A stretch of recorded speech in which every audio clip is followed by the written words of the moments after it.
Terima kasih Anda masih bersama kami di Halo Indonesia. Tadi sebelum break kita melihat bagaimana kiprah dari Revan dan juga Aurel ya. Revan yang hobi melukis, terus kemudian hasil lukisannya juga dijual melalui media sosial dan akhirnya didonasikan ya hasil penjualan tadi. Terus kemudian ada Aurel yang dia sekalipun di masa pandemi, karantina di rumah, tetap harus produktif dan kreatif gitu. Salah satunya dengan mengikuti ajang Abang None secara virtual dan menjadi pemenang juga ya. Nah, nanti kita akan berbincang dengan teman-teman anak-anak prestasi kita. Tapi aku punya cerita sebetulnya jauh dari negeri Amerika Serikat sana. Ini tim Dai TV Cerita Sahabat mendapat kiriman gambar dari anak-anak Indonesia yang berada di luar negeri. Salah satunya adalah Lana yang bercerita bagaimana menjalani masa isolasi dan juga karantina seharian di wilayah Maryland, Amerika Serikat. Kita akan saksikan dalam tayangan berikut. Nama saya Lana Mikaela Basri. Aku 8 tahun dan Lana tinggal di Silver Spring, Maryland. Well, everyone, semua di sini, you always have to stay home. Saya juga harus stay home. We usually go to the playgrounds, but since the COVID-19 di sini, kita nggak bisa ke playground anymore. Tapi masih bisa naik sepeda kalau if there's not that many people.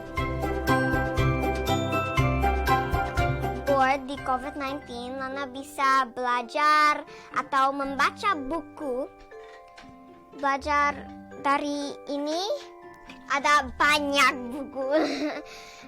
Tapi Lana suka membaca buku kalau when I'm bored during COVID-19.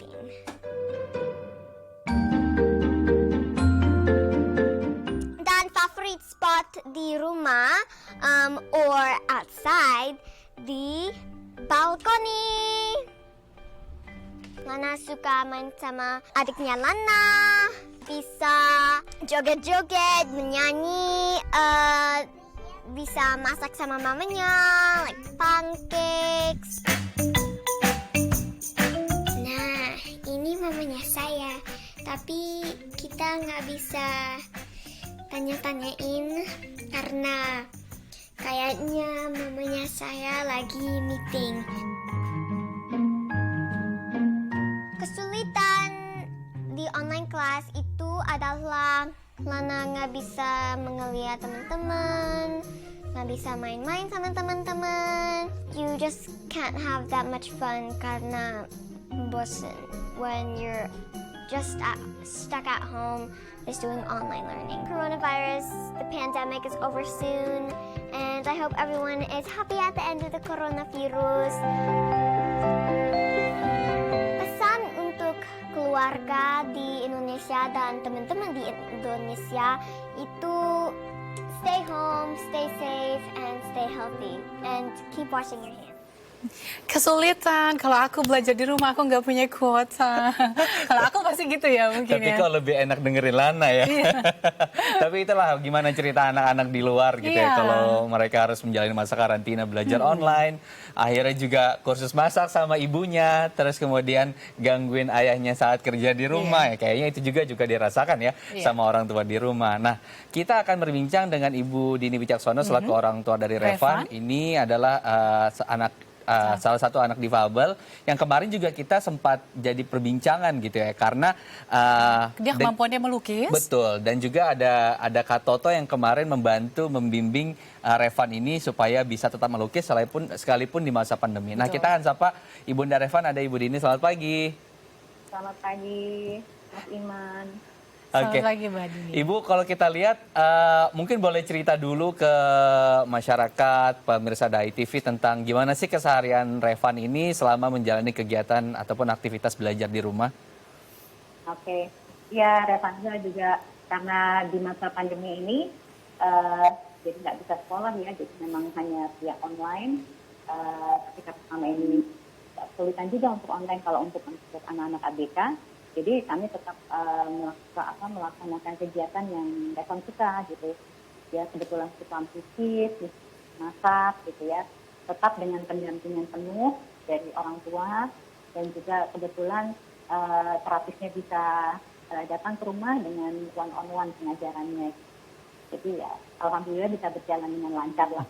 Walaupun ada beberapa kali mungkin dia juga kepingin ketemu ya sama teman-teman di sekolahnya atau apa ya.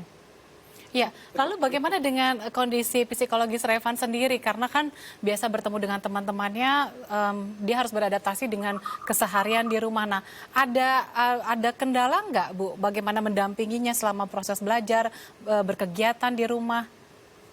Ya, jadi begini, kalau anak-anak khususnya autism ini ya, mereka itu biasanya itu sudah terbiasa dengan rutinitas tertentu gitu loh. Jadi mereka lebih nyaman dan merasa lebih aman kalau sudah menjalankan rutinitas yang biasanya mereka kerjakan. Tapi karena di masa pandemi ini otomatis semuanya berubah gitu ya. Jadi yang biasanya mereka bisa beraktivitas di luar. Kebetulan kalau Revan juga kan aktif ya anaknya gitu ya.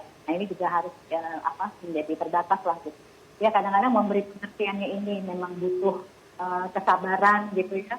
Karena juga kan secara komunikasi memang terbatas, jadi memang kita sampaikannya melalui social story. Memang nggak mudah, tapi memang tetap harus dicoba. Itu aja. Tetap dengan pendampingan penuh dari orang tua. Ada juga kan sebetulnya kegiatan Revan sendiri yang akhirnya karyanya tersebut coba dijual melalui media sosial dan hasilnya didonasikan. Nah, bagaimana mengarahkan hal-hal seperti ini, kepedulian sosial seperti ini kepada anak-anak seperti Revan?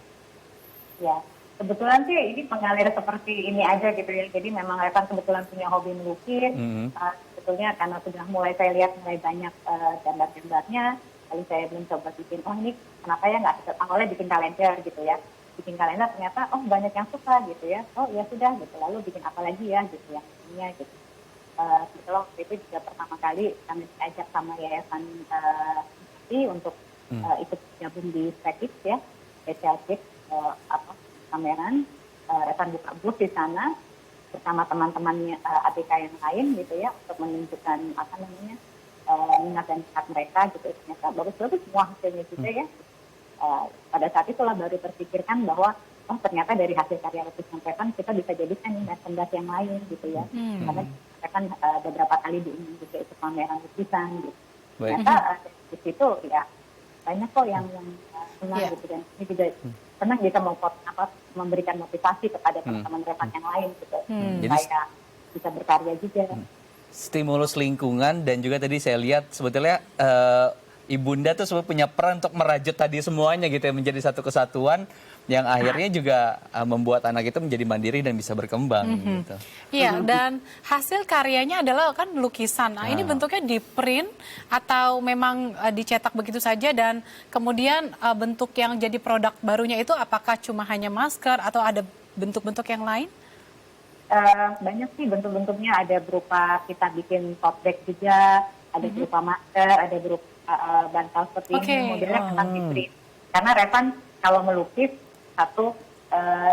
tidak bisa diulang, jadi memang dia melukis ya sesuai kemampuan dia saat itu aja gitu. Dia senangnya seperti apa ya udah, nanti setelah itu untuk diaplikasikan ke merchandise yang lain di printing. Nah, Bu Dini, siapa saja yang membeli produk-produk yang diposting atau diunggah ke media sosial ini? Katanya ada ya dari berbagai daerah. Iya, alhamdulillah sampai ke mancanegara juga tuh terakhir. Oh, hebat. Oke. Iya. Ini semua produk tadi atau produk tertentu saja? Semua produk. Ada beberapa tote bag sama masker sampai sudah sampai Switzerland kemarin. Alhamdulillah Revan senang, Revan bisa menularkan keceriaannya gitu ya, supaya dan juga memotivasi teman-temannya yang lain gitu ya. Jadi teman-teman yang lain yang suka gambar, iya ternyata bisa ya Revan gitu.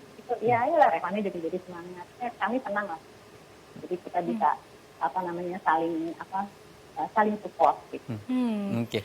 Ibu Dini, kalau untuk kegiatan sosial, artinya apa ya, sosialisasi anak sesama mereka begitu. Bagaimana membangun itu di masa pandemi seperti saat ini, karena mereka kehilangan interaksi dengan teman-teman, dengan anak-anak sebayanya dia gitu. Upaya apa sih sebetulnya yang bisa dilakukan oleh kita orang tua agar ini tetap terjaga gitu, menjadi hak mereka yang harus kita penuhi? Ya, kalau masalah interaksi, nah ini yang agak sulit karena memang kalau untuk kebetulan anak-anak autism sendiri, memang mereka punya keterbatasan dalam masalah interaksi dan komunikasi gitu ya. Tapi tetap sebetulnya sih ya dalam hati kecil mereka pasti ingin sekali tetap berteman gitu ya. Cuman kan memang dalam masa pandemi ini ya sulit ya. Jadi memang Revan hanya berinteraksi dengan anggota keluarga di rumah lah sejauh itu dengan kakak adik ya. Iya, Ibu Dini. Iya. Memungkinkan. Iya, Ibu Dini. Ini kita kan sekarang sedang merayakan Hari Anak Nasional. Betul. Bagaimana pesan Ibu Dini nih bagi ibu-ibu di seluruh Indonesia gitu, bagi orang tua di seluruh Indonesia agar hak-hak anak ABK bisa tetap terpenuhi dan mereka tetap bisa berkreasi dan menuangkan imajinasinya melalui berbagai karya. Ya, intinya memang anak-anak spesial ini tetap perlu dukungan ya, tetap perlu pendampingan penuh terutama dari orang tua karena memang keseharian orang tua yang akan lebih banyak mendampingi anak-anak ini.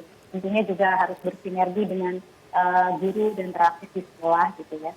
Dan memang anak-anak ini tetap perlu tetap harus berkegiatan gitu loh. Karena mereka terbiasa punya satu pola yang teratur, tiba-tiba sekarang tidak bisa dijalankan gitu ya. Tetap, jadi kita harus lihat sesuatu di rumah apa yang bisa dikerjakan gitu ya.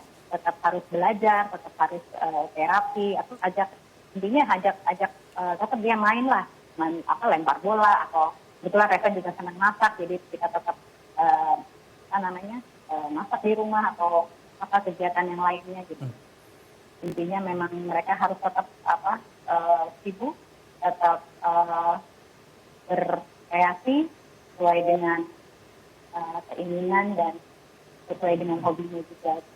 Oke, Ibu Dini kalau kita lihat sekarang kan judul tema dari Hari Anak Nasional ini adalah tentang anak terlindungi seperti itu ya, Indonesia maju gitu. Nah, bagaimana Ibu Dini bersama dengan mungkin wali murid yang lain gitu, teman-teman ibu atau ibu-ibu yang memiliki anak difabel melihat pendidikan atau fasilitas atau layanan pendidikan di Indonesia terhadap anak-anak difabel gitu, karena kita lihat juga fasilitas pendidikannya mungkin tidak terlalu banyak gitu, hanya swasta yang menyediakan dan juga mungkin negeri terbatas gitu kuotanya. Bagaimana Ibu Dini melihat hal tersebut? Ya, memang sampai saat ini kalau untuk sekolah khusus anak-anak khususnya autisme ya, memang masih sangat terbatas pilihannya dan kebanyakan juga swasta. Karena kalau sebetulnya ada beberapa sekolah inklusi gitu ya, tapi mungkin masih kekurangan di segi SDM-nya gitu. Karena mungkin kan kalau anak-anak spesial ini mereka misalnya di sekolah ada yang sudah mampu misalnya ikut sekolah reguler, mereka tetap perlu pendampingan oleh stable teacher gitu kan. Nah, jadi masalahnya sepertinya lebih banyak di SDM gitu, atau mungkin ya harus guru-guru yang memang mengerti gitu ya dan paham bagaimana cara mengajar anak-anak spesial kita gitu ya. Karena ya itulah gitu loh. Namanya juga anak spesial gitu ya, treatmentnya harus spesial gitu. Intinya, jadi memang kalau ada sekolah-sekolah yang ada juga lumayan tinggi biayanya gitu ya. Walaupun juga ya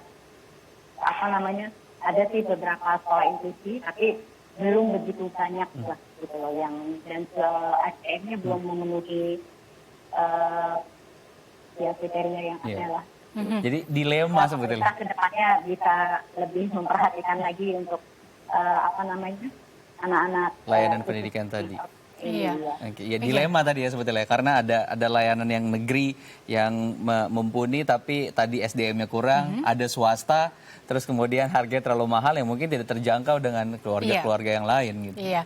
Lalu terakhir nih Bu Dini, ini bagaimana atau berikan saja tips kepada ibu-ibu yang mungkin anaknya mengalami memiliki anak-anak spesial seperti Revan, bagaimana mendampingi selama di rumah, mungkin mereka ada kendala. Nah, Ibu Dini kan termasuk ibu yang mampu melewati kendala tersebut gitu ya, karena bisa mendampingi bahkan bisa membuat Revan kreativitas selama di rumah. Nah, ada tips nggak buat mereka ibu-ibu?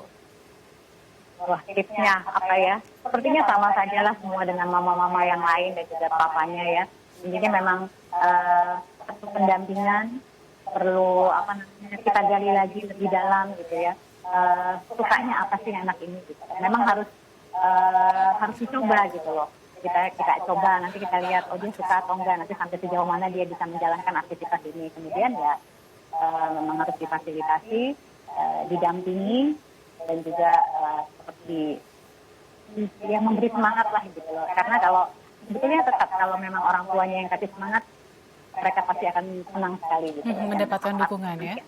Mereka kerjakan, kalau mereka suka, mereka bisa kok berkarya. Jadi tetap semangat, walaupun dalam masa pandemi ini kita semua berdoa semoga semua ini cepat berlalu dan kita kembali lagi seperti sedia kala, supaya semua anak-anak juga bisa happy, mendapatkan haknya untuk belajar. Kita semua juga bisa menjalankan aktivitas kita kembali. Baik. Terima kasih Ibu Dini Wicaksono atas ceritanya. Semoga juga orang tua di seluruh Indonesia mendengarkan ini ya, mendapatkan semangat.